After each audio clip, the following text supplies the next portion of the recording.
rồi. Bagus banget.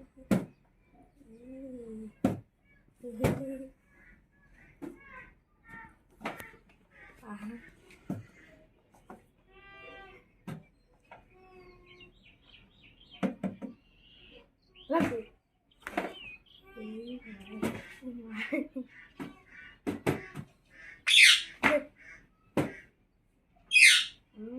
Rồi, vậy.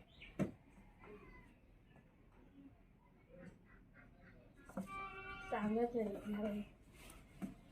Nó tán vào mình.